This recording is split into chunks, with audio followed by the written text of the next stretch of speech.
Shabbat Shalom para todos. Beit Binei Or, a sua casa sefaradita aqui no Rio de Janeiro. Parashat Noach, a Parashá desta semana, nós vamos tratar de causas muito importantes espirituais, não só do passado, mas que também afetam os tempos modernos. Nós estudamos na Parashá dessa semana que Hashem destruiu a terra com as águas do Mabul, do dilúvio, e só poupou Noach e a sua família. Dentre as causas que levaram à destruição do mundo, e nós veremos que essas causas ocorreram no passado e estão ocorrendo hoje com intensidade. Nós veremos que a geração de hoje, ela não tem nada de diferente da geração do dilúvio. E é por isso que o fim está próximo. Nós não sabemos como Mashiach volta, mas nós temos certeza que ele voltará e temos certeza que o fim está próximo, porque nós veremos que a maldade que levou à destruição do mundo naquela época são os mesmos pecados que estão presentes hoje. A Torá fala que a terra estava com Hamas. Hamas é uma palavra hebraica que o Midrash Rabbah interpreta de várias formas. A Bíblia em português diz que a terra estava com violência, que é algo certo. Mas o Midrash Rabbah, ele diz que Hamas é muito mais do que isso nesse sentido. Hamas, a terra estava com muita violência, com homicídio, derramamento de sangue inocente, muitas pessoas morrendo. Estava havendo uma idolatria muito grande na face da terra e uma imoralidade sexual desenfreada. Qualquer semelhança com os dias atuais não é mera coincidência. Nós somos cariocas, uma violência desenfreada aqui no Rio de Janeiro, homicídios. Já divulgaram dados que o número de pessoas que morrem no Brasil com armas de fogo é muito maior do que várias guerras que já aconteceram. Várias e várias, uma vez colocaram a lista de várias e várias guerras que não produziram o número de mortos no Brasil com armas de fogo em 1 ano, 2 anos.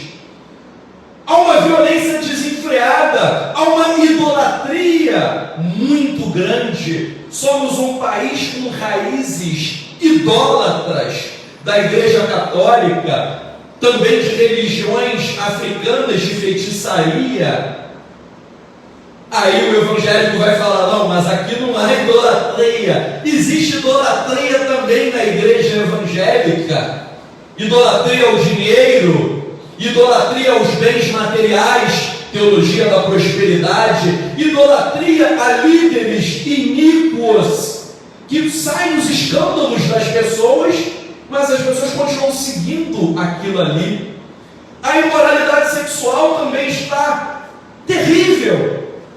Terrível! Antigamente, as pessoas queriam se casar, constituir uma família. Era mal visto o sexo antes do casamento, até para mulheres. Havia até aquilo lá, era uma moça, era uma mulher. Hoje em dia, até as pessoas religiosas que eu conheço, muitas, né? Não todas, mas muitas, vivem na imoralidade sexual só. Não há mais lá todo mundo vivendo, e até líderes do judaísmo messiânico e nazareno fazendo a mesma coisa. Pessoas que vivem com mulheres que eles nem são casados. De vez em quando eu recebo um e-mail de líder falando, há algum problema de eu não ser casado? Ou seja, a iniquidade é tão grande que o sujeito faz algo errado, mas ele ainda tem dúvidas se é errado. Líderes que mandando e-mail, mais de um, falando, eu estou numa situação há muitos anos com uma mulher ainda, mas eu não sei se eu vou me casar ou não. Meus irmãos, um cego guiando outros cegos.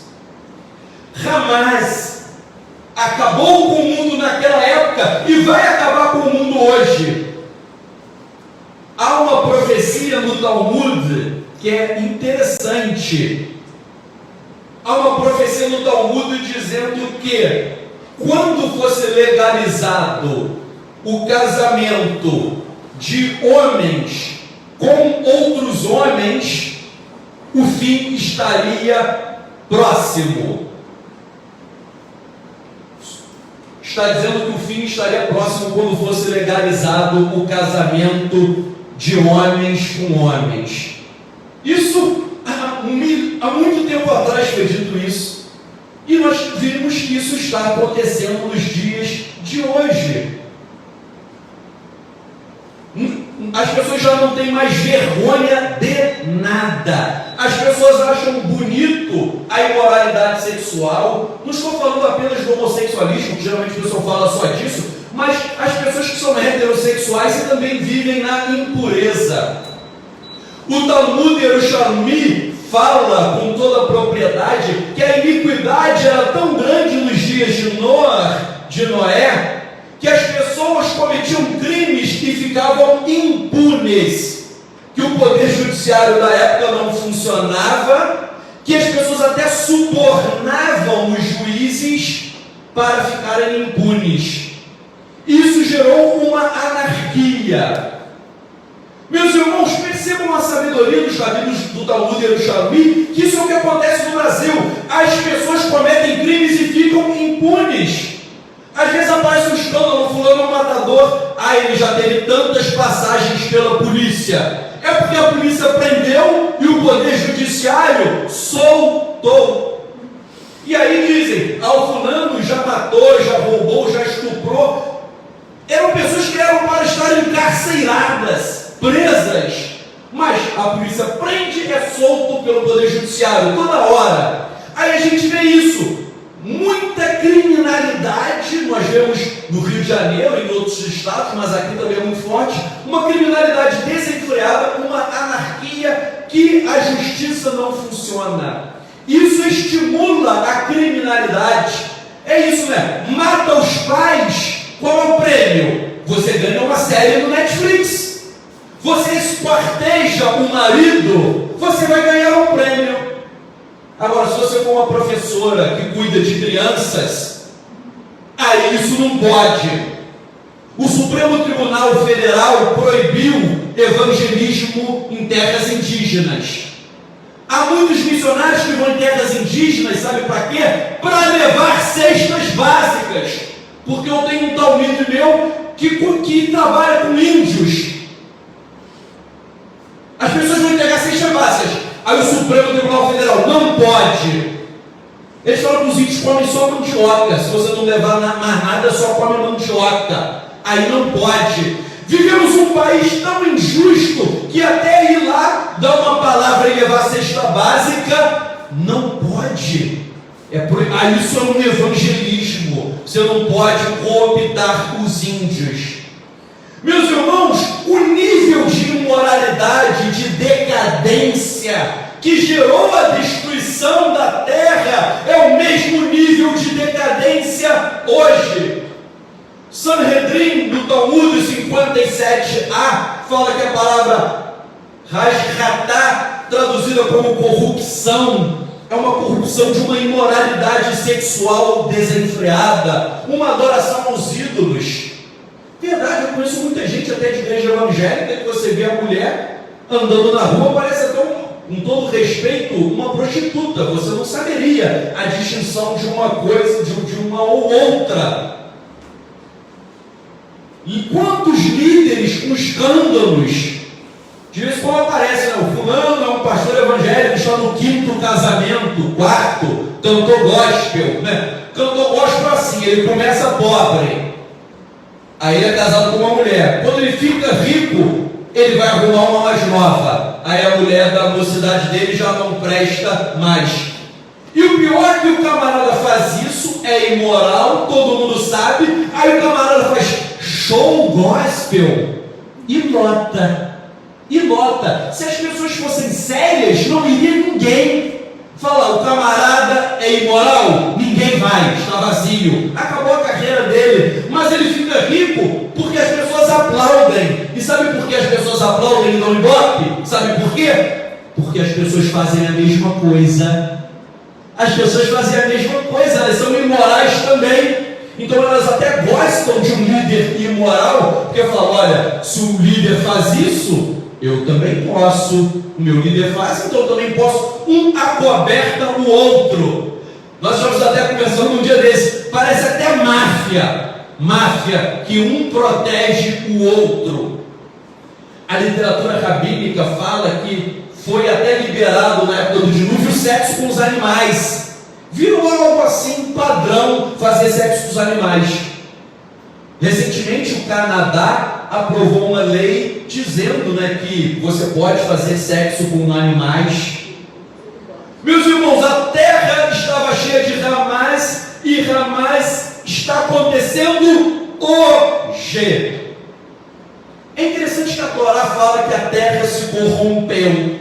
Ué, mas quem se corrompe é o homem, não a terra. Como assim a terra se corrompeu? Mas o Zohar explica que o homem é a essência do planeta Terra. Quando o homem se corrompe, ele corrompe toda a criação, ele destrói tudo. Então, quando a Torá nessa paraxá fala que a terra se corrompeu, na verdade ela se corrompeu por conta da corrupção do homem. Corrupção essa generalizada e progressiva. Porque o pecado começa assim. Quando o sujeito tem um senso, ainda que pequeno, do que é certo e do que é errado, o que ele faz? Ele peca, mas às vezes ele fica até com a consciência pesada. Ele viu que ele pecou, ele viu que ele errou, ele viu que ele praticou imoralidade, ele ainda fica um pouco assim, com uma consciência pesada. Mas o que acontece? Ele peca, aí peca de novo, desenvolve o hábito de pecar. Aquilo ali vira um hábito. Quando o pecado se torna um hábito, a conduta imoral se torna aceitável. E aí, ele passa a achar aquilo ali correto. O sujeito faz sexo com animais, ele acha correto. Não vou citar nomes, mas um cantor sertanejo famoso, uma vez num programa de televisão, ele falou, rindo, porque a minha primeira experiência sexual foi com uma cabra. Eu perdi minha virgindade com uma cabra. Aí todo mundo aplaudindo no auditório, um dos mais famosos, todo mundo aplaudindo, Aí a apresentadora, que legal você namorar a cabra. Todo mundo achando normal isso. Todo mundo achando aquilo ali normal. As pessoas perderam um senso mínimo do que é certo e do que é errado. Por isso que a nossa geração é uma geração que está esperando a vinda de Mashiach para destruir esse mundo, tal como houve a destruição no Mabul, no dilúvio. Porque os pecados de ontem são os pecados de hoje. Violência generalizada, crimes, assassinatos, imoralidade sexual, impunidade dos crimes. E aí, se há uma impunidade dos crimes, a maldade aumenta. Falência do sistema judicial. Eu que sou da área do direito, é engraçado. Hoje em dia o sujeito é preso à audiência de custódia. Audiência de custódia eu costumo chamar de... existe o SAC, Serviço de Atendimento ao Consumidor. Existe o SAC, que é o Serviço de Assistência ao Criminoso. O criminoso chega, dá água, dá bolo, dá biscoito. E aí, você apanhou, aconteceu alguma coisinha e tal. E aí faz-se de tudo para soltar o sujeito. A audiência de custódia, na verdade, é isso. Se faz de tudo para soltar o sujeito. E aí, tal como a vez que minha esposa, depois eu fui sequestrado, o bandido tem 18 passagens pela polícia. Então por que ele está nas ruas? E o camarada falou para mim, que já tinha matado muitas pessoas, Baruch Hashem, eu não desejo a morte de ninguém, mas quem morreu foi ele e eu fiquei. Ele foi, e eu fiquei. Não tenho prazer na morte do ímpio, mas são coisas que a gente não entende. O Rabino Eliyahu Mank, ele diz o seguinte: as pessoas cometiam crimes, olha só a coincidência com o Brasil. As pessoas cometeram crimes sabendo que ficariam impunes, sabendo que não vai dar em nada. E aí elas começam: vamos estuprar que não dá em nada, vamos matar que não dá em nada, vamos esquartejar que não acontece nada, vamos ser estelionatários que não acontece nada. É o que acontece aqui no Brasil. O criminoso, ele não tem temor a nada. Lembram aquele brasileiro que foi traficar na Indonésia? Prenderam ele, pena de morte. Pena de morte, acabou. Chama alguém brasileiro se quer ir fazer tráfico na Indonésia agora. Ninguém quer. Mas por que quer traficar aqui no Brasil? Porque não dá em nada. Na Indonésia, né? Chama, vou te dar um dinheirinho, você vai lá, você pode traficar, tal. Só tem um probleminha, meu amigo. Se te pegarem, vão te fuzilar. Não quer, não quer. Aí você vê que o bandido não vai sair daqui para a Indonésia. Eu já estive na China. Vai fazer isso na China, meu irmão.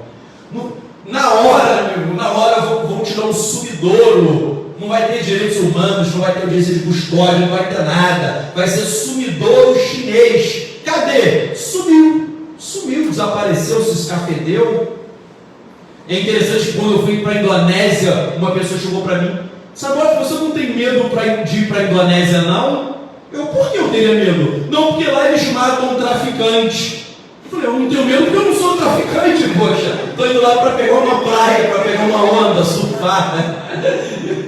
Estou brincando, eu estava indo para mergulhar. Poxa, né? Ou seja, então vejam, há uma impunidade crescente.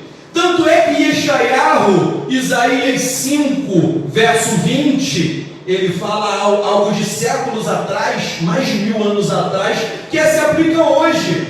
Ele diz assim: ai dos que chamam ao mal bem, e ao bem mal, que põem as trevas por luz, e a luz por trevas, e o amargo por doce, e o doce por amargo. As pessoas acham que o mal é o bem, e aquilo que é o bem se tornou o quê? O mal. Quando você faz algo de bom, as pessoas acham que está errado, e se você fizer o mal, você vai ser aplaudido. As obras Metsudat David e Metsudat Sion, ao comentarem esse texto de Yeshayahu, Isaías 5:20, eles dizem assim: ai daqueles que louvam a idolatria, mas consideram a adoração ao Eterno como algo mau. Olha só, você louva a idolatria, agora adorar o Eterno é algo ruim. Está acontecendo hoje também, porque a mídia, a cultura e as instituições são contra o Eterno, são contra a Torá. A mídia detesta coisas relacionadas ao Eterno. Por que não mostra as coisas boas que quem crê no Eterno faz?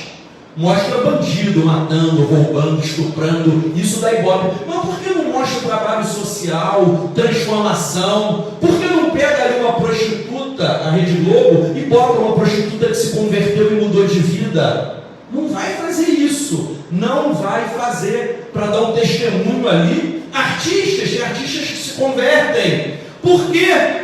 Mas não, porque a mídia e as instituições têm raiva de qualquer coisa relacionada a Deus.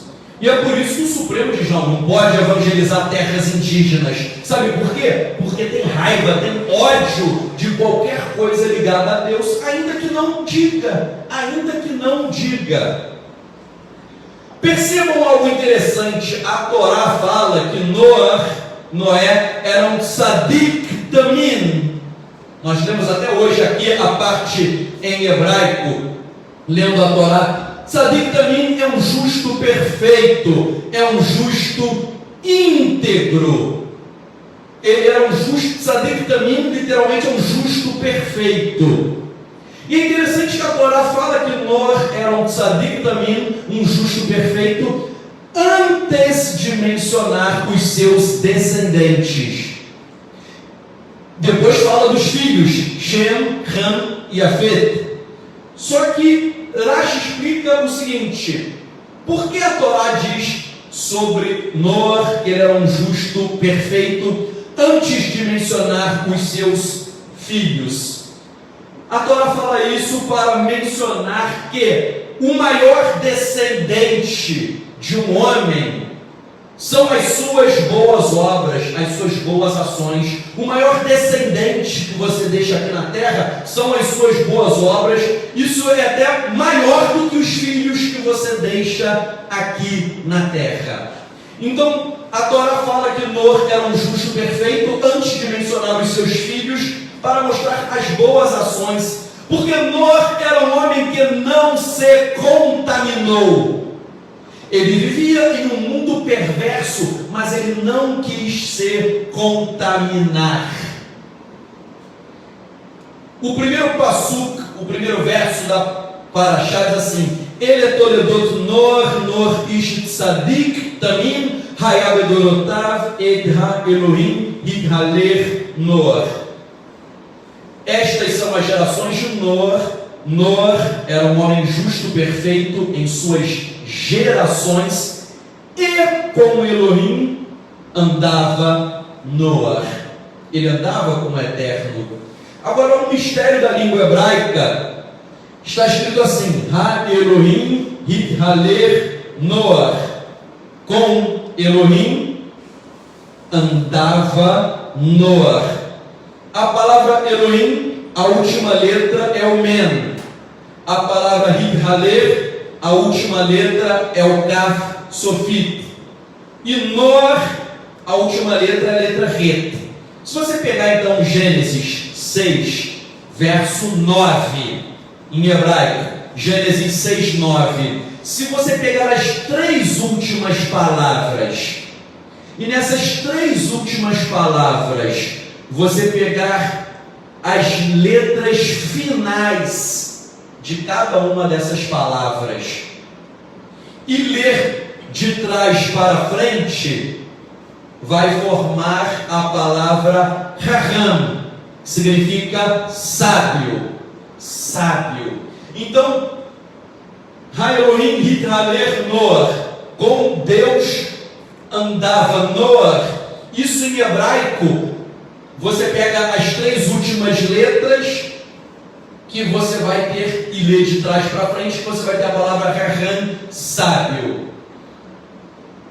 O que a Torá quer nos ensinar? Que sábio é aquele que anda com Hashem. Noar, ele era sábio porque ele andava com Hashem. Sábio não é aquele que é um líder religioso. Não é aquele que ostenta um título religioso. Não é aquele que é de uma denominação famosa. Não. Sábio não é aquele que é milionário. Sábio não é aquele que tem poder religioso. Sábio não é aquele que tem um conhecimento das Escrituras, um conhecimento intelectual. Não é nada disso. Sábio é aquele que anda com Hashem. Isso que é o sábio. Não tem nada a ver com o poder religioso, ter um título de rabino, rav, roxo, pastor, bispo, anjo, alado. Não importa o teu título, não importa o dinheiro, não importa a denominação, não importa nada. O que importa é Ha-Elohim hithaler. Com Elohim, ele andava. É aquele que anda com Hashem. Nós vimos que o pecado mencionado na Torá é Hamas. Eu falei que Hamas geralmente é traduzido como violência, mas pode ser imoralidade sexual, idolatria, etc. A palavra Hamas em hebraico possui um valor numérico de 108. Hamas 108. Que é o mesmo valor numérico da palavra Mei Noar, águas de Noé. Essa expressão Mei Noar, as águas de Noé, ela aparece em Yeshayahu Isaías 54, 9. Isaías 54, 9. Então, Hamas, que é esse pecado, 108. Águas de Noé, 108. Mei Noah. Qual a correlação? Os rabinos explicam que, principalmente o rabino Baal HaTurim explica que as águas de Noé são uma resposta ao Hamas, a esse pecado. O pecado é Hamas, 108. Águas de Noé, Menor, 108. As águas são uma resposta ao pecado, porque o Eterno pune, midá, keneged midá, medida por medida. O Eterno recompensará e pagará o mal. O mal não vai ficar impune. Não haverá impunidade para os pecadores. A justiça humana pode falhar, mas a justiça de Hashem, ela é infalível. Tanto é que nós vemos outra coisa, a palavra Hamas possui valor de 108, que nós acabamos de estudar nisso.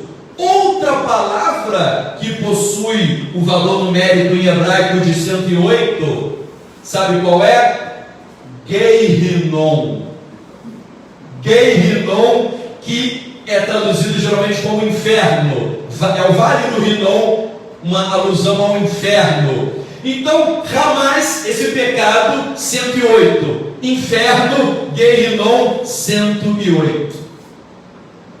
Qual a conexão entre esse pecado do dilúvio e o inferno?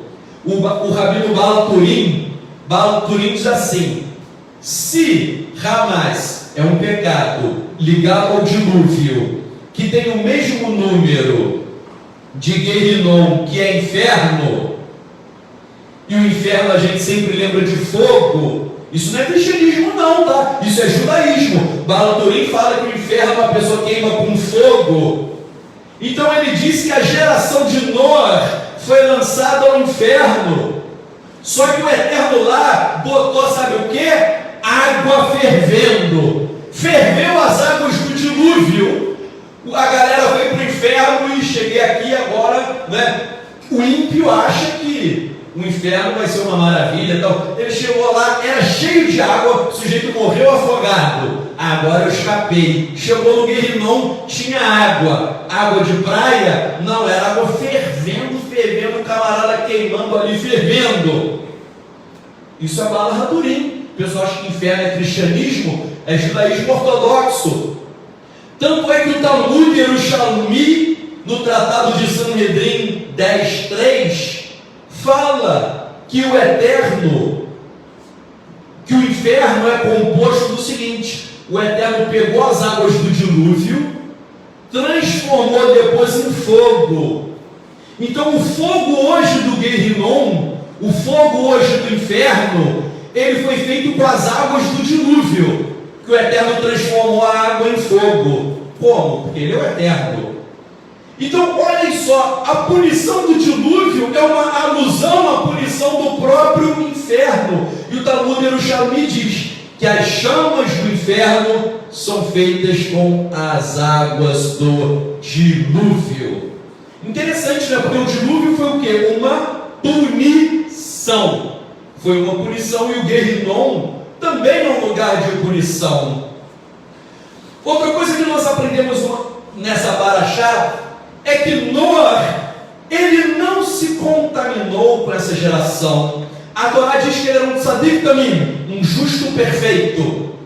Só que ele era justo em uma geração injusta, imoral, corrupta, decaída. Por que a Torá quis frisar que ele é justo?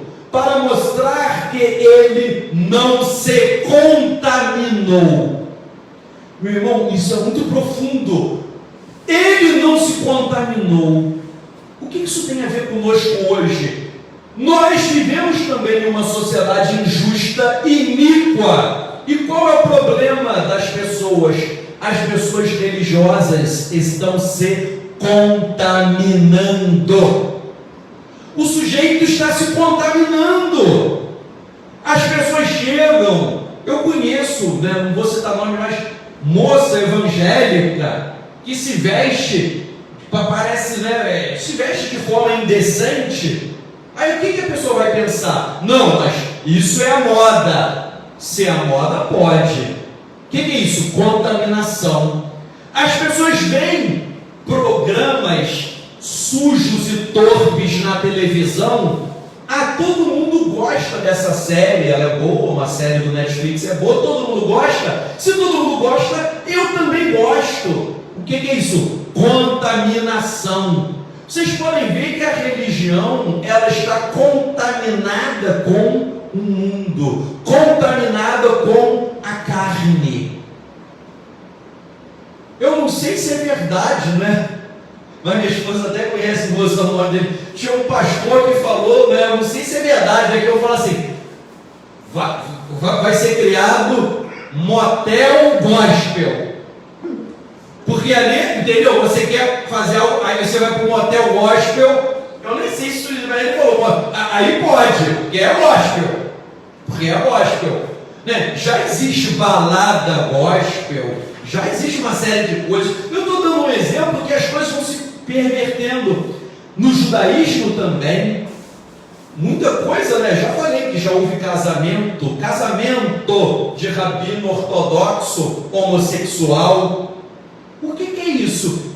O mundo vai contaminando, e esse que é o segredo de Noé. Ele estava num mundo em que todo mundo fazia um negócio, ele fazia o oposto. Ele era a ovelha negra naquela sociedade, mas ele não se contaminou. Todos fazem isso, eu não vou fazer. Mas você é um lunático, você é careta, você é velho, retrógrada, você tem uma mente fechada, eu não vou me contaminar. Meus irmãos, essa lição é profunda, porque nós somos contaminados todo dia com uma série de coisas. Se algo vai penetrar no nosso coração ou não, é uma outra história. Mas fato é que nós recebemos influência. Você liga a televisão, você vê uma série de coisas, você liga o rádio, você conversa com as pessoas. Nós conversamos com pessoas que não têm a nossa emuná. Toda hora nós estamos recebendo informações carnais e mundanas. Muitas vezes temos que fazer como Noé, que era o que Yeshua fazia. Yeshua comia com os pecadores, com os publicanos, com os marginalizados, que isso escandalizou os religiosos. Mas qual era o diferencial de Yeshua? Ele não se contaminou. Ele estava ali para resgatar o pecador, para ser luz para aqueles que jazem em trevas. O problema de hoje é o seguinte: o sujeito ele fala, não, eu vou entrar nesse negócio carnal que não tem problema. Aí, em vez de você resgatar as pessoas, geralmente a pessoa que vai te puxar para as trevas. Acontece muito isso. Não, eu sei que o negócio é pagão, eu sei que o negócio é assim, mas eu vou fazer isso para, né? Parece até, gente,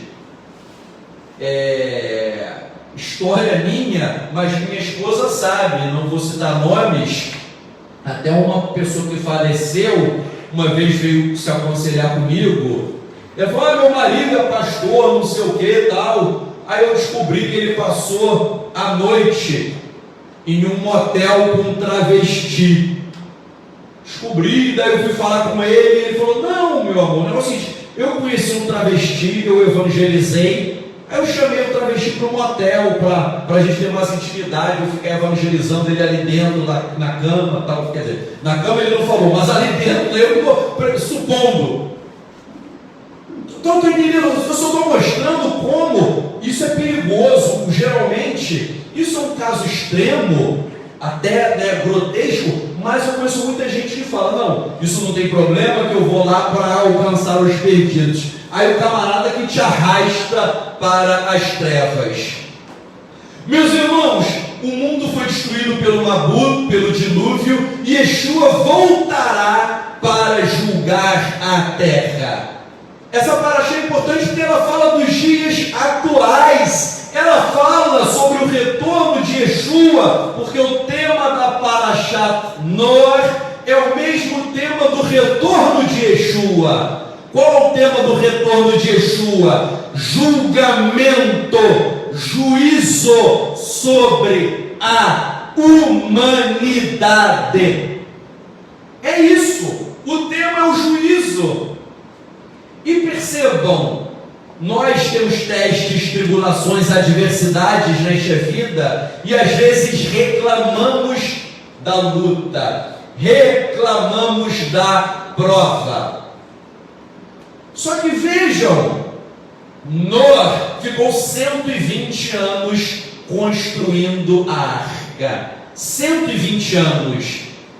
Rashi explica que as pessoas iam perguntar para ele: o que você está fazendo construindo a arca?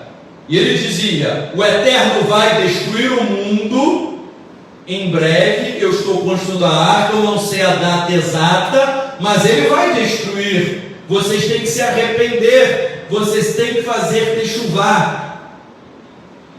E as pessoas não se arrependiam. As pessoas não se arrependiam e não quiseram nada, não quiseram fazer techuvar. Provavelmente acharam que ele devia ser louco. Poxa, ele está falando que o Eterno vai destruir o mundo. Passou um ano, passaram 2, 3, 4, 5 anos e nada. É a mesma coisa com o retorno de Yeshua. Se ele não voltou até agora, então não vai voltar. Vamos curtir a vida, vamos pecar, é o que diz o ímpio. E até alguns religiosos, vamos enriquecer, vamos fazer prosperidade, vamos fazer uma série de coisas. Então, meus irmãos, percebam que Noé, ele pregou o arrependimento a techuvar por 120 anos. As pessoas não quiseram se arrepender e o mundo foi destruído. Isso é a mesma coisa com Yeshua. Nós falamos que ele vai voltar, ninguém acredita. Por isso que Yeshua disse que o retorno dele será como nos dias de Noé. Outra coisa interessante que nós percebemos é que Noé, ele foi testado pelo Eterno. O Eterno falou que ia destruir o mundo. Poxa, ele ficou 120 anos. Pô, depois de 10 anos, ele podia falar: poxa, está demorando muito. 20 anos, 30, 50 anos, está demorando muito. Poxa, eu vou desistir. Mas ele esperou. Meus irmãos, eu estou falando isso porque muitos de nós, às vezes, Tzadok, eu estou na prova 1 ano, eu não aguento mais. O Eterno podia aumentar o teu tempo de vida e você ficar 120 anos na prova. Como estou aumentando, eu já estou há 2 anos no deserto. Só 2, meu irmão. Só 2 anos. Meu irmão, Noé ficou 120 anos. As pessoas caçoando, debochando. Por isso que diz o Midrash Rabbah que ele foi testado. E ele permaneceu firme com emuná até o fim. É difícil você não perder a emuná depois de tanto tempo. E é aquilo. Poxa, o Eterno falou uma coisa, depois de 10, 20, 30 anos, a sua tendência é falar: bem, não é isso não. Não é isso que vai acontecer. Deixa uma palavra para você que está angustiado, atormentado, afligido, que acha que não vai dar mais, que você já está há muito tempo na luta e na prova. O Midrash Rabbah diz assim, o Rabino Yonatan disse: um oleiro não testa vasos defeituosos, pois ele não pode lhes dar um leve golpe sem quebrá-los. Da mesma forma, o Eterno não testa os ímpios, mas os justos. E o Rabino Eleazar disse: quando um homem possui 2 vacas, uma forte e uma fraca, Em qual ele põe o jugo? Certamente na forte. E ele diz: da mesma maneira, Hashem, Hakadosh Baruch ele só testa os justos. O Eterno não testa fracos, ele não testa vasos defeituosos, ele não bota um jugo em uma vaca fraca. Meu irmão, se você tem um vaso bom e um vaso ruim, você vai usar o vaso bom. Se você tem uma vaca forte ou outra fraca, você colocará o jugo na vaca forte. A mesma coisa faz Hashem. Ele não testa os ímpios, porque o ímpio já não quer nada, já está abandonado à condenação, caso não se arrependa.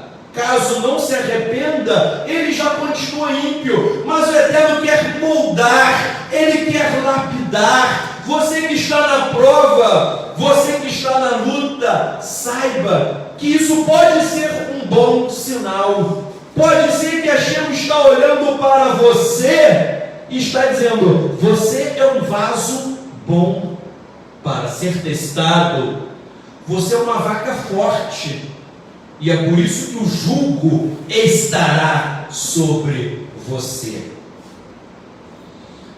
Passo agora para ler a Brit Hadashah, a Peshita, em Mateus 24, a partir do verso 36, que Yeshua ele vai falar sobre essa paraxá e vai trazer informações muito importantes. Mateus 24, 36, Yeshua diz: e sobre aquele dia e sobre essa hora, nenhum homem sabe, nem mesmo os anjos nos céus, mas somente o Pai. Se você tem a Peshita, tem uma coisa interessante, né? Eu até coloco em nota de rodapé. Há Bíblias que dizem: ninguém sabe, nem os anjos e nem o Filho sabe, só o Eterno. Mas no aramaico está dizendo que Yeshua sabe quando que ele volta. É claro que ele sabe quando ele volta. No aramaico está dizendo que quem não sabe são os seres humanos e os anjos, né? O grego tem textos de nem o Filho sabe. Isso não há no aramaico. É claro que ele sabe. Então isso já é uma coisa interessante, um detalhe do aramaico, que ele sabe, sim, claro que ele sabe. Verso 37. Tal como nos dias de Noé, assim será a vinda do Filho do Homem. Porque tal como antes do dilúvio comiam e bebiam e tomavam esposas e davam esposas aos homens, até o dia em que entrou Noé na arca, e não souberam até que veio o dilúvio e levou todos eles. Olha só, Yeshua explicando essa paraxá. Aí ele diz: assim será a vinda do Filho do Homem. Vou continuar lendo, mas eu vou dissecar esse ensinamento de Yeshua. Eu quero aprofundar hoje com vocês. Mas ele está dizendo que, tal como nos dias de Noé, todo mundo foi pego de surpresa, houve o dilúvio e só Noé escapou. Quando ele vier, será a mesma coisa. Primeiro dado que nós já falamos vai ser a mesma coisa, até porque estamos vivendo a geração do dilúvio hoje. Verso 40. Então 2 homens estarão no campo, um será tomado e o outro será deixado. E 2 mulheres estarão moendo no moinho, uma será tomada e a outra será deixada. Portanto, estejam despertos, atentos, porque vocês não sabem em qual hora virá o seu Senhor. Mas saibam disso: se soubesse o Senhor da casa em qual vigília viria o ladrão, ele ficaria acordado e não deixaria que fosse arrombada a sua casa. Por causa disso, também vocês estejam preparados, Pois em uma hora na qual vocês não esperam, virá o Filho do Homem. Quem então é o servo fiel e sábio que o seu Senhor levantou sobre os filhos da sua casa para dar-lhes comida a seu tempo? Eu vou dissecar, mas só uma explicação aí. Quem é o servo fiel e sábio que o Senhor vai dar comida no seu tempo? Comida aí é uma alusão ao banquete messiânico, é uma alusão ao galardão. O mundo vindouro, o Olam Rabá, será marcado com um grande banquete com comida. Então, quem é o servo fiel e sábio que vai receber a comida a seu tempo, no tempo próprio? O tempo próprio é o tempo do retorno de Yeshua, é o tempo da era messiânica. Então Yeshua diz aí a comida, uma alusão a esse banquete, as bodas do Cordeiro, em que você vai receber a tua recompensa. Eu vou acabar de ler e explicar os versos, mas só destacando aqui, você vai receber no seu tempo. Porque tem gente que acha que vai receber tudo aqui em vida. Não. A gente recebe coisas boas em vida? Até que sim, recebemos. Mas a maior bênção não está nesse mundo, está no mundo vindouro. A nossa recompensa não está aqui, está no Olam Rabá. Verso 46: abençoado é aquele servo a quem o seu Senhor, quando vier, o encontrar fazendo assim. Verdadeiramente eu lhes digo, ele o levantará sobre tudo o que possui. O Eterno levanta você sobre tudo o que ele possui, ou seja, um galardão completo. Está dizendo que tudo que é de Hashem ele vai dar para você, ou seja, uma grande recompensa. Tudo que Hashem tem, ele dá para você, para o servo bom e fiel. Agora o verso 48 vai falar sobre outro tipo de servo.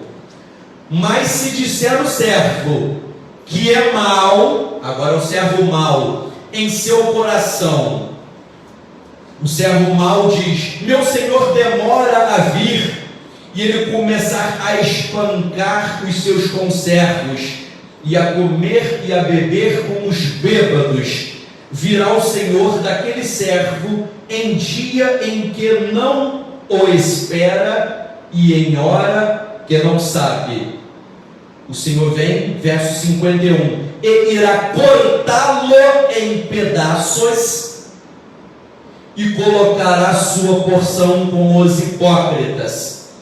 Lá haverá choro e ranger de dentes. Explicando tudo isso que eu li de Mateus 24, a partir do verso 36 até o 51, no primeiro século havia uma expectativa apocalíptica correta de que quando chegar a era messiânica, as nações se lamentarão pelo julgamento, pelo juízo do Eterno, e os eleitos iriam se alegrar pela sua herança. Há uma divisão: os ímpios recebem juízo e os justos receberão o galardão. É o que Yeshua fez aqui ao servo fiel e sábio e ao servo mau. Um vai receber o bom recebe galardão e o outro recebe juízo. Percebam que esse pensamento é a mesma coisa do dilúvio. O dilúvio foi uma bênção ou uma maldição? Depende. Para Noé foi uma bênção. Para quem morreu lá foi o quê? Foi uma maldição. Então é muito interessante que, tal como o dilúvio foi uma bênção, uma maldição, a era messiânica, o retorno de Yeshua, será uma bênção e será uma maldição. Será uma alegria para o servo bom e fiel, mas também será um momento, que ele fala, de pranto e ranger de dentes. Uma das mensagens principais de Yeshua no Evangelho de Mateus é o seu retorno e esse julgamento escatológico. E o julgamento escatológico da humanidade, ele é interessante porque o dilúvio foi uma prévia do julgamento final. Porque o dilúvio foi uma espécie de julgamento final. Todos morreram, sobrou Noé e a sua família. Foi um dia de juízo sobre a humanidade. E os profetas, os Neviim, falaram que o dia de Adonai está próximo, para que ele realize julgamento sobre toda a terra. Agora é interessante que os Neviim, os profetas, sempre falam que o Eterno vem para julgar. Yom Adonai, o dia de Adonai, o Eterno vem para julgar, o Eterno vem para julgar. Os profetas sempre falam do Eterno vindo para julgar. A Brit Hadashah, parece que ela muda a história, que ela diz que quem vem é quem? Yeshua. Yeshua que vem para julgar, o retorno do Filho do Homem. Só que essa ideia do Filho do Homem vindo julgar não entra em contradição, porque Yeshua é uma manifestação do Eterno. Só para vocês entenderem, os profetas falam que o Eterno que vem julgar, e a Brit Hadashah diz que quem vem julgar é Yeshua. Na verdade, ambos estão falando a mesma coisa, porque Yeshua é uma manifestação do Eterno.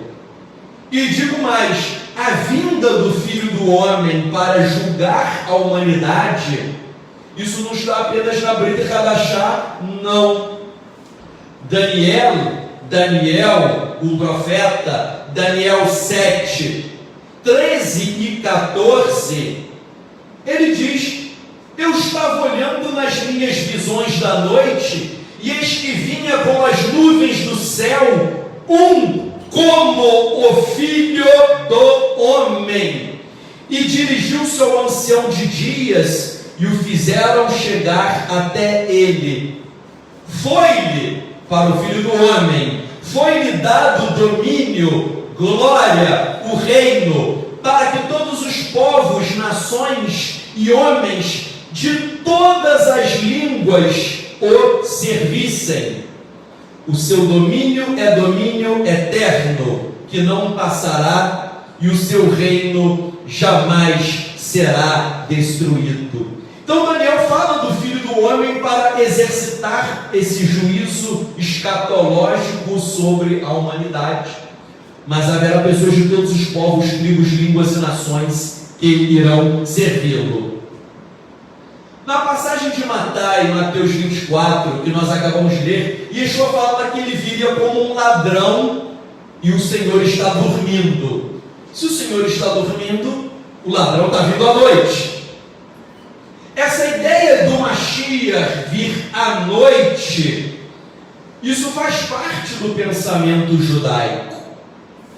O Targum e outras fontes rabínicas dizem que o Mashiach, ele aparece na noite de Pêssar, que a noite de Pêssar é a noite da Geulá, é a noite da redenção. Então há uma tradição judaica de Mashiach vindo à noite, principalmente na noite de Pêssar. Vou ler aqui o Targum Neoviti de Shemot, Êxodo 12, 42. O Targum diz assim: é uma noite guardada e reservada para a Geulá, para a redenção.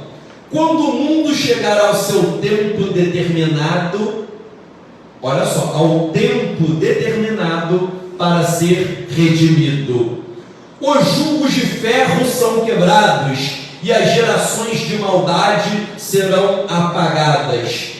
E o rei Mashiach se levantará e conduzirá a cabeça do rebanho. É uma noite guardada e reservada para a redenção de todo o Israel. Então já há uma tradição de Mashiach chegando à noite. O que Yeshua fez? Ele pegou essa tradição do Mashiach vindo à noite e ele deu uma explicação. Já que Mashiach vem à noite, ele virá quando as pessoas estiverem dormindo. É interessante, já que ele vem à noite, ele virá quando as pessoas estão dormindo. Porque a mensagem que ele quis entregar é: fiquem acordados. Por isso que quem comprou a Peshita pode ler aí a tradução e a nota de rodapé. As Bíblias colocam assim: vigiem. No aramaico estejam despertos, estejam acordados. As Bíblias em português colocam vigiem, e Yeshua falou: estejam acordados, despertos.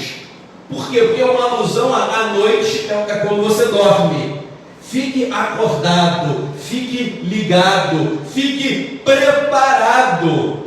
Porque Yeshua, quando ele disse que o retorno dele será como nos dias de Noé, ele quer mostrar que o tema de Noé é o tema do retorno dele, que é o julgamento de toda a humanidade. Por isso que ele tem um paralelo com Noé. Até uma coisa interessante, né, na língua hebraica, um dos nomes do Mashiach na literatura rabínica é Menahem. Menahem significa consolador. Se você lê em hebraico Menahem, dentro de Menahem está escrito Noah, ao Nun e ao Het. Se você pega Menahem, você pega a segunda letra e a terceira, o Nun e o Het, está escrito Noah. Então olha que interessante, o Mashiach, ele é o Consolador, ele é Menahem, e dentro do nome Consolador está escrito Noé, ou seja, há um paralelismo entre os tempos de Noé e de Yeshua. Em Mateus 24, que eu li com vocês na Peshita, vai haver separação do servo fiel e sábio e do servo mau. Ou seja, haverá uma separação da humanidade. Essa separação houve na época do dilúvio. Houve uma separação. Aqueles que entram na arca e aqueles que são deixados para trás no dilúvio. Houve uma separação. Yeshua falou para ficar desperto, é o verso 42, no aramaico do verso 42 do capítulo 24. Estar desperto é estar acordado, acordado para vigiar, porque as pessoas muitas vezes estão com sonolência espiritual. Meu irmão, o mundo está dormindo, e eu digo isso até para quem crê, porque ele está dizendo sobre o servo fiel e sábio e o servo mau. O servo mau também é servo, ele também é religioso, só que está dormindo. As pessoas estão deixando de fazer coisas importantes para o eterno e para a sua própria vida: oração, leitura das Escrituras, meditação nas coisas do eterno, transformação pessoal. E as pessoas estão deixando tudo isso pela diversão. Hoje em dia não é muito fácil. Com tanta parafernália tecnológica, a pessoa se distrai. Eu acho, né, não me pesquisa, mas eu acho, sei lá, há 80 anos atrás, o pessoal deveria ler muito mais as Escrituras do que hoje. Não tinha Face, não tinha WhatsApp, não tinha YouTube, não tinha nada, muitos não tinha nem televisão em casa. Aí o que você vai fazer à noite? Não tem nada para fazer em casa. Vou ler a Bíblia, vou estudar. Não tem televisão, não tem nada, não tem computador, não tem nada, era a diversão da época. Agora, com tanta coisa, as pessoas se distraem. Sonolência espiritual. E aí diz Yeshua, ele faz a analogia de ele vindo como um ladrão, porque o ladrão pega a pessoa despreparada, e quando ele vier, as pessoas estarão despreparadas. Eu vou mostrar aqui, olha só, 3 coisas que Yeshua falou nesse texto. Ele foi repetido pelos seus discípulos. Então, são coisas que com certeza são importantes.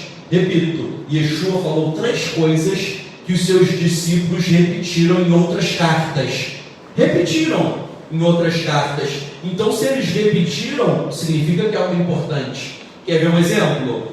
A gente acabou de ouvir que Yeshua disse que ele viria tal como um ladrão à noite, que pega todo mundo despreparado. Isso Yeshua falou. Mas isso consta também em 1 Tessalonicenses 5, 2, em Kefabet, 2 Pedro 3, 10, em Apocalipse 16, 15, e agora eu vou citar aqui um evangelho não canônico, o evangelho de Tomé, o 21 e o 103. Todos, e tudo isso Tessalonicenses, 2 Pedro e Apocalipse, falam de Mashiach vindo, pegando todo mundo de surpresa, porque ele vem à noite, tal como um ladrão. Meu irmão, a mensagem é vigiar, estar desperto, estar acordado, não ficar com sonolência espiritual, estar preparado. E você se prepara orando, jejuando, lendo as Escrituras, se santificando. Não existe mistério, não existe segredo, não há outro caminho. Falei aqui também, santificando. Não adianta orar, jejuar, ler a Bíblia e ficar na carne. Yeshua exortou a vigiar. Isso aparece também em 1 Tessalonicenses 5, 6, em Apocalipse 3, 3, Apocalipse 16, 1 e no Evangelho de Tomé 21. Todos esses textos falando: vigia, fique acordado, fique atento, não durma no ponto. Aí Yeshua falou nesse texto de Mateus 24: ninguém sabe a hora. Isso aparece no Apocalipse 3:3 e no Didaquê 16:1. Meus irmãos, a exortação é clara. Por isso que no judaísmo, na Amidá, que é uma oração feita de manhã, de tarde e à noite, a oração pela vinda do Mashiach. Então veja, um judeu religioso ora de manhã, de tarde e à noite pela vinda do Mashiach. Vejam como é contraditório. Eu conheço muita gente que crê em Yeshua, já conheci até pessoa evangélica que fala assim: não, mas eu não quero, né, que Jesus volte, não, porque eu quero ganhar dinheiro primeiro, pô, estou querendo trocar de carro, ele não pode voltar agora não, eu estou comprando meu carro, vou comprar meu carro, quero pegar antes, pô, quero curtir meu carro antes. Uma moça, não, poxa, falou comigo, não, mas não pode voltar não, porque eu quero casar antes, poxa, não, ele tem que esperar. Olhem só, então, quem diz que crê em Mashiach não quer a sua volta. Quer curtir o carro novo primeiro, quer o casamento, quer uma coisa aqui na terra.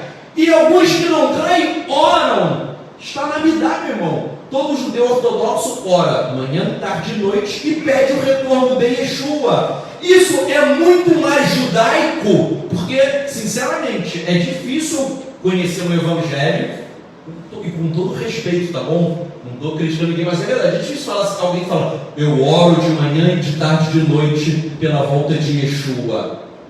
A pessoa ora por uma série de coisas, mas não ora por isso. E por que é importante?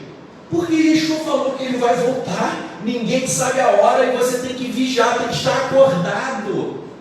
Então o fato é, até quem crê pode estar dormindo. Tanto é que eles chamam o servo mau de servo, ou seja, é alguém que crê, Ele não está falando, o ímpio, servo mal, no contexto aqui, é alguém que crê.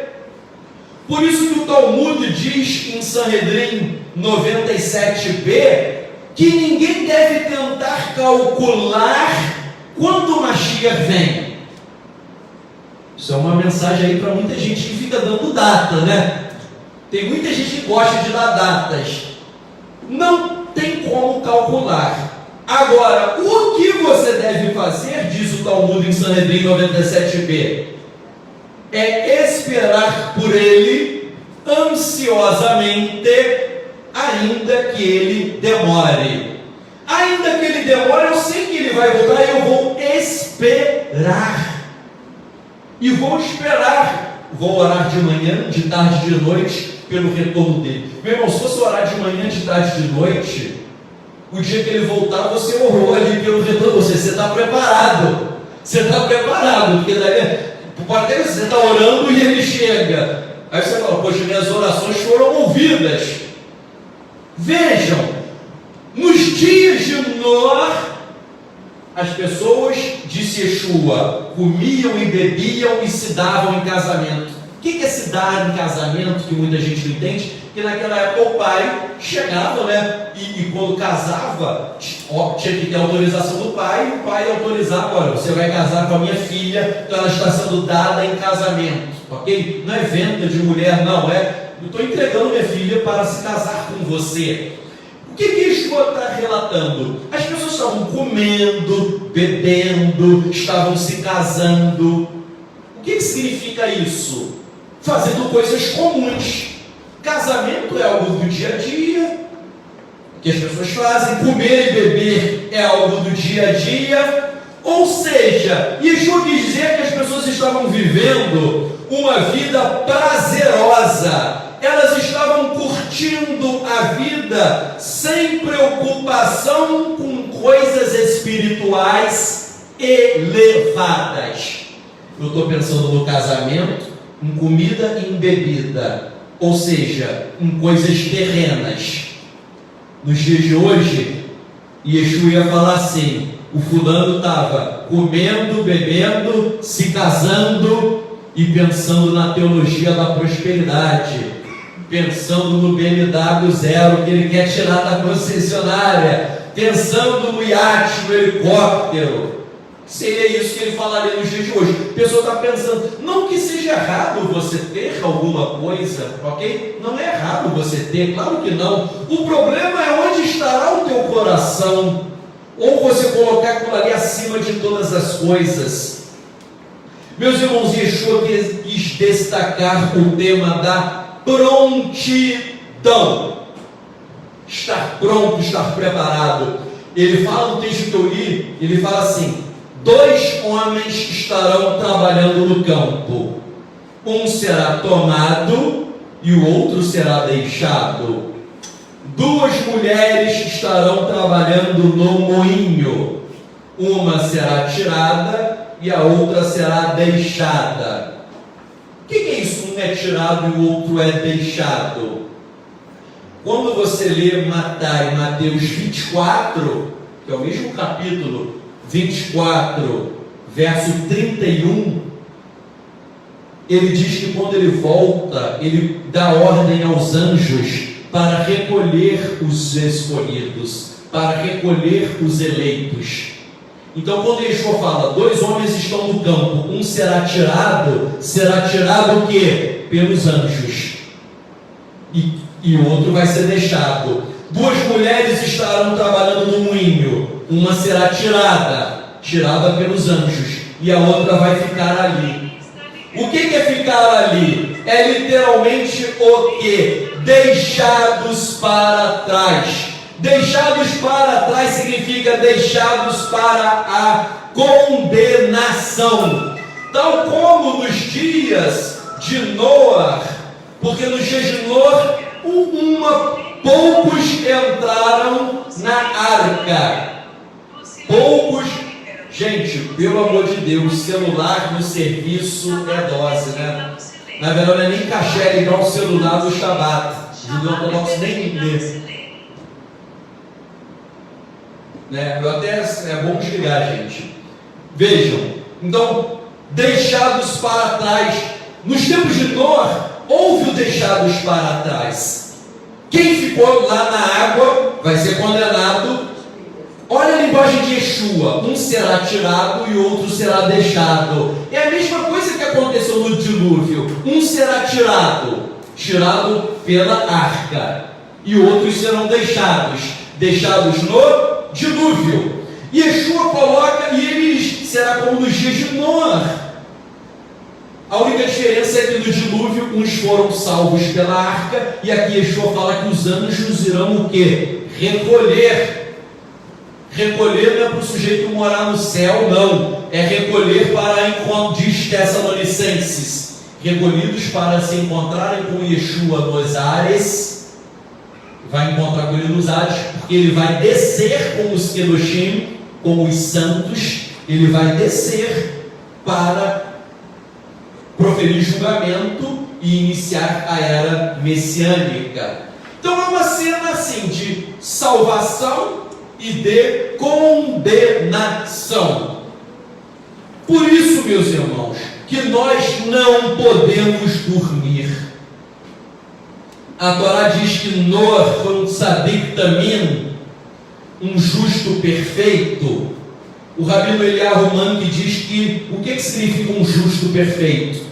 É aquele que retém a sua pureza, ainda que ele seja tentado. É aquele que está no meio da depravação e da perversão, mas ele não se contamina e atinge um nível de santidade. Isso é um tzadik perfeito. Você está no meio da tentação e não cede. Você está no meio da depravação e da perversão e não cede. E você ainda vai e se santifica. Um grande exemplo é Yosef, José. Ele estava ali no meio da tentação, não cedeu. Estava no meio da perversão, não cedeu. E ainda o que? Se santificou. Meus irmãos, olhem só o que as pessoas não entendem. Noé, ele não cumpria os mandamentos do Sinai, porque não tinha sido dado.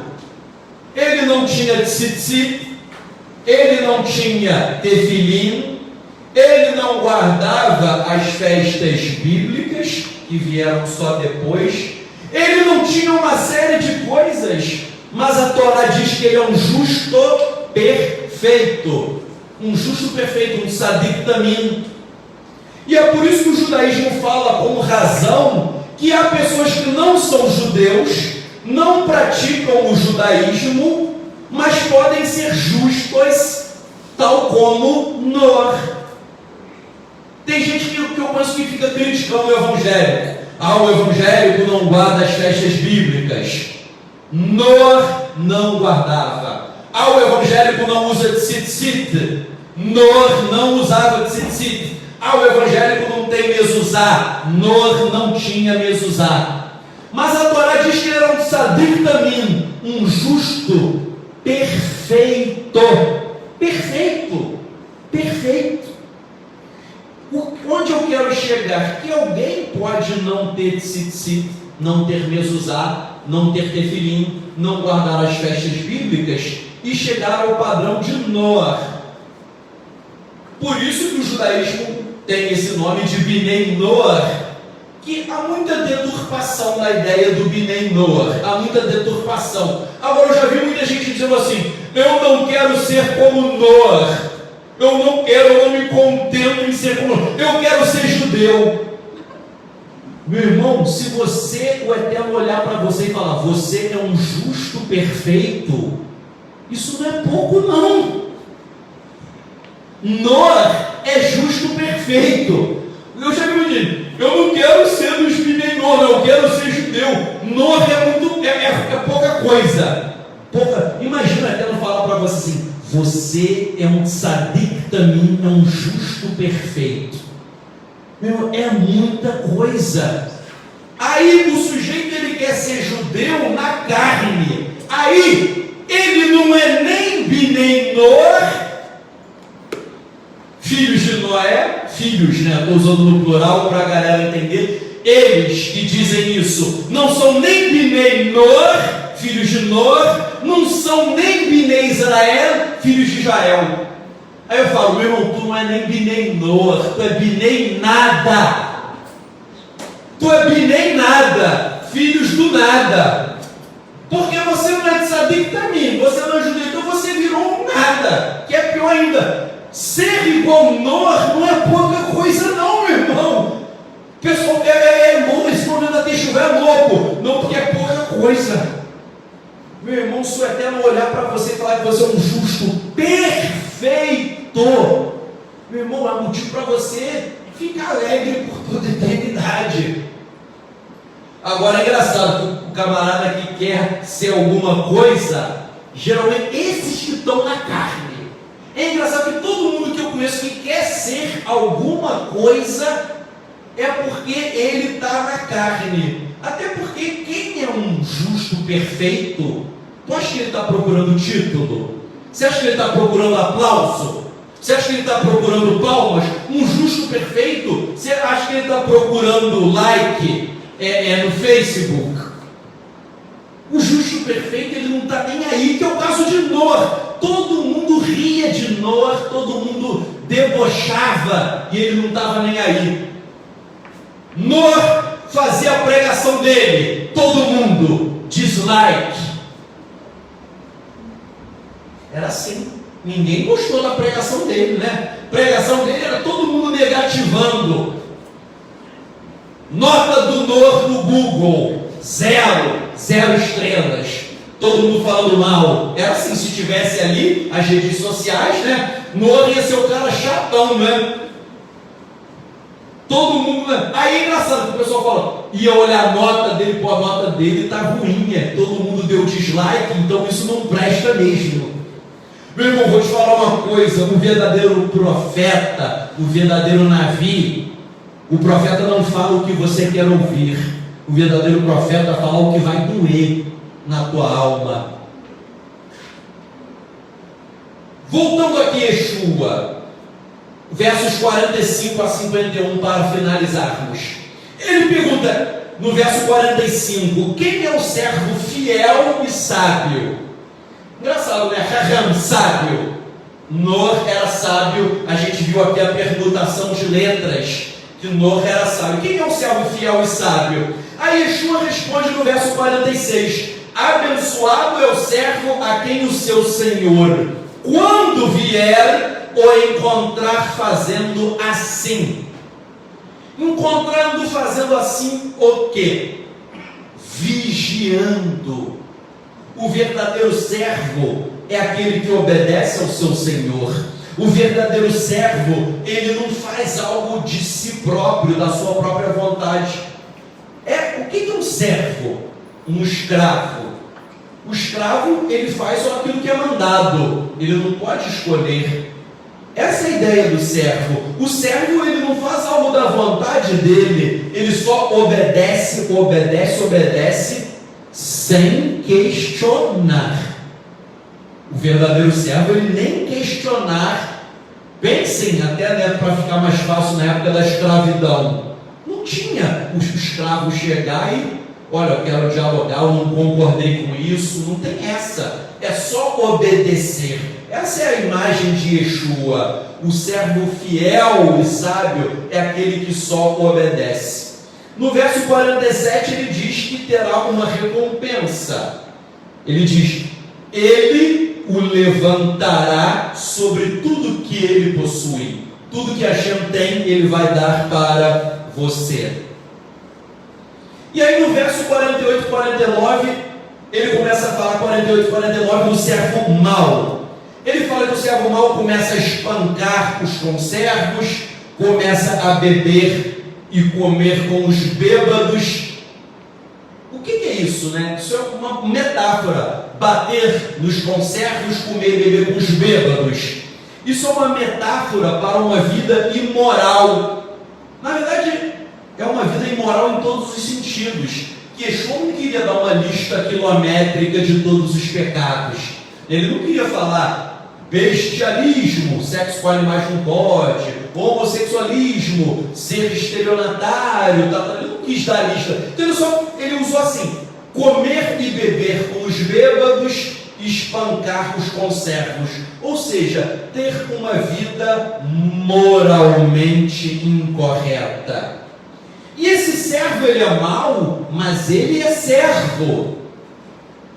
O que Yeshua quis ensinar? Esse servo recebeu autoridade do seu senhor, mas ele abusou. Ele se aproveitou da autoridade. Ele é servo. Ele recebeu a autoridade do senhor da casa, mas ele abusou para buscar os seus interesses pessoais, os seus prazeres, os seus benefícios. Meu irmão, essa palavra é para muito líder religioso. É servo, recebeu algo do eterno, mas buscou os seus próprios prazeres, os seus próprios benefícios pessoais. Usou o que recebeu. O sujeito tem uma voz linda para cantar, para louvar e adorar. Ele recebeu do alto. Aí o que ele faz? Vou virar cantor gospel, cobrar um cachê milionário e ficar rico e curtir a vida. Servo mau, recebe a autoridade, mas usa para outros fins. Exatamente. O sujeito é líder, não vou ganhar dinheiro, vou fazer isso, vou fazer aquilo. Muita gente recebe algo do alto, mas Yeshua disse: o servo mau é aquele que, em vez de obedecer, ele parte para uma vida moralmente incorreta. E aí ele ganha dinheiro com a religião.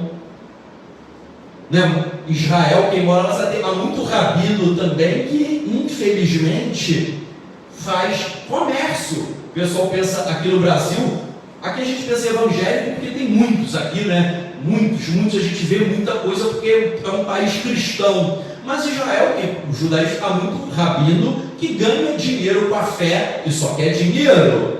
Né? Uma vez o One for Israel mostrou até um negócio lá da venda de vela. Que um camarada ganhava um dinheiro vendendo vela, ficou milionário para vender vela, vendendo vela. Então tem gente que faz comércio da fé. O sujeito, repito, ele recebeu um dom, ele foi chamado, mas ele ganha dinheiro, ele busca os seus próprios interesses, os seus próprios prazeres carnais. E Yeshua falou que o seu Senhor virá quando ninguém sabe. Ou seja, será de repente. O sujeito que está curtindo a vida, ele volta. E aí ele diz assim, a punição, para encerrarmos aqui: ele irá cortá-lo em pedaços, colocará a sua porção com os hipócritas, e lá haverá choro e ranger de dentes. Meu irmão, cortar em pedaços significa, de acordo com os manuscritos do Mar Morto, significa ser cortado do povo do Eterno. Cortar em pedaços, nos manuscritos do Mar Morto, significa ser cortado do povo. Repito, Yeshua está dizendo servo, ou seja, é alguém religioso. O ímpio já está condenado mesmo, o ímpio que não se converter. Mas o religioso que não está dormindo, que está carnal, que vive uma vida dissoluta e imoral, ele será cortado do povo do Eterno. E ser cortado em pedaços também significa um juízo brutal, uma punição severa, uma punição dura. Yeshua fala que essas pessoas, né, vão ser lançadas em um local em que haverá o que? Choro e ranger de dentes. Essa expressão choro e ranger de dentes, sempre Yeshua usa ligada ao que? Ao Guerrinom, ao Vale do Inom, ao inferno. Várias passagens de Matai e de Mateus, ele usa choro e ranger de dentes como uma punição em relação ao inferno. Então vejam, Yeshua falou das águas de Noé e do dilúvio, que foi uma punição com as águas. Nós vimos o Rabino Baal Haturim dizendo que o pessoal do dilúvio foi queimar lá no inferno, lá no Guerrinom, porque as águas do dilúvio foram transformadas em fogo. E aqui Yeshua falou, vocês são como, vai ser como nos dias de Noé. E Yeshua fala que vai haver choro e ranger de dentes, ou seja, haverá uma punição no fogo. Por isso que quem não entendeu agora ainda, o nome da mensagem é das águas do dilúvio ao fogo do inferno. Por quê? Porque ambos são instrumentos de punição.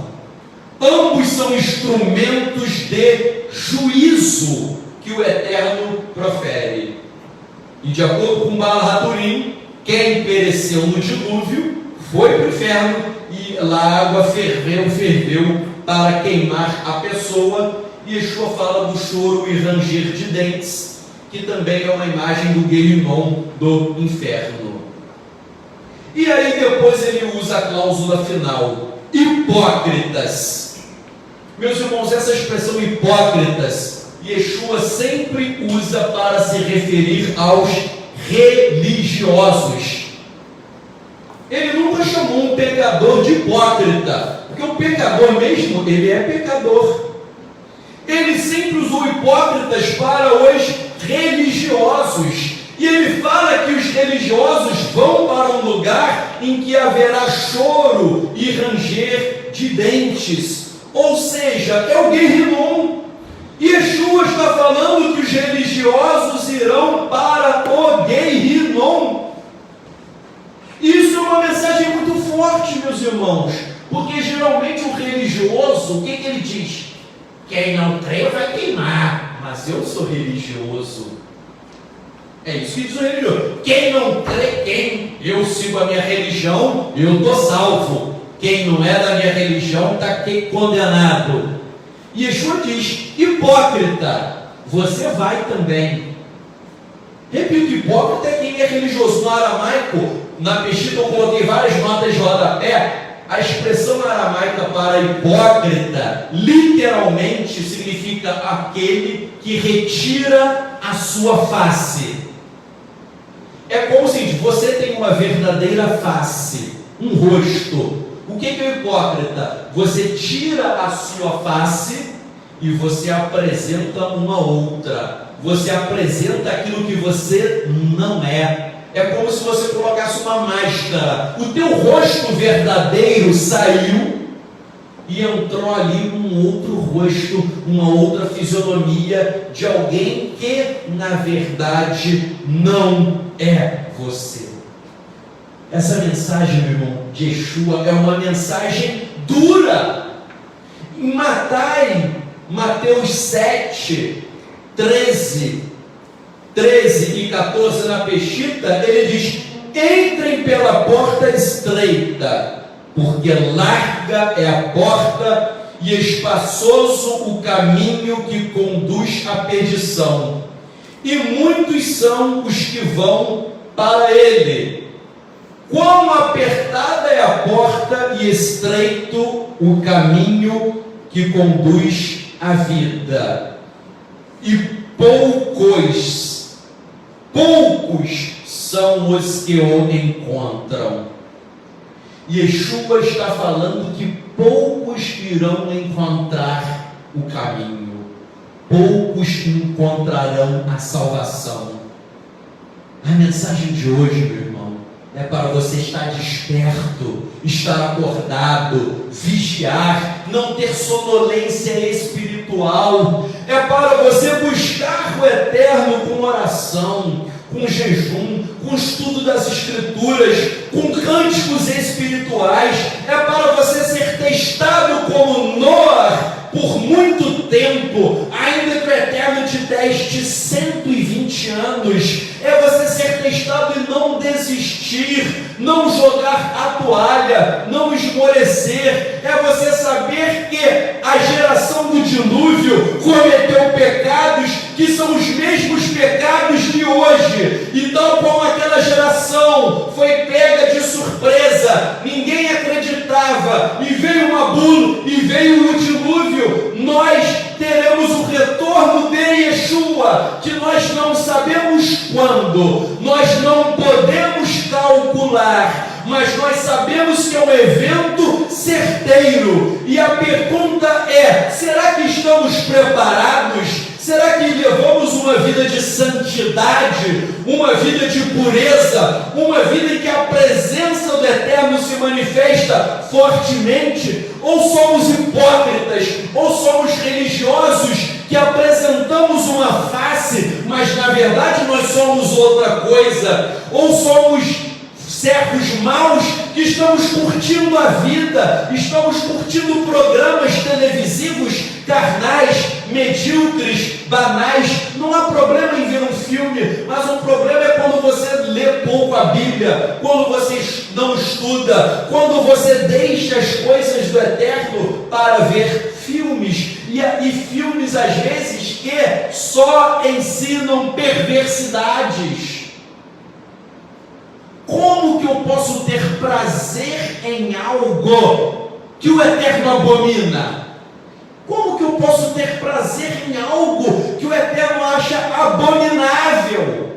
Eu gosto de ver isso, Tzadok, porque é algo que eu gosto de ver. Meu irmão, mas o Eterno abomina isso. Como que o teu prazer pode estar em coisas abomináveis?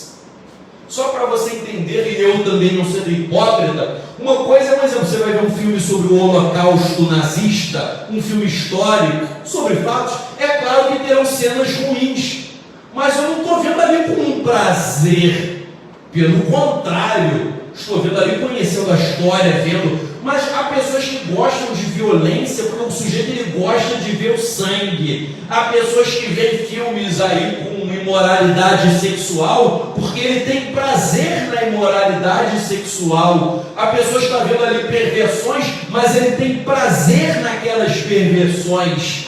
Isso é algo extremamente nocivo. Meus irmãos, finalizo repetindo isso: a porta é apertada, o caminho é estreito e poucos acharão o caminho da salvação, o caminho que leva ao eterno. O recado já foi dado por Yeshua para todos nós. Estamos vivendo tal como na geração do dilúvio. E a questão é: você vai entrar na arca ou você vai dormir e morrer afogado?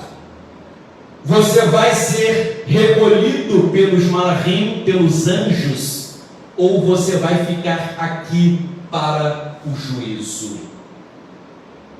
Nós temos que buscar o melhor caminho. Fiquem de pé e vamos fazer uma tefilá, uma oração para encerrarmos o shiur.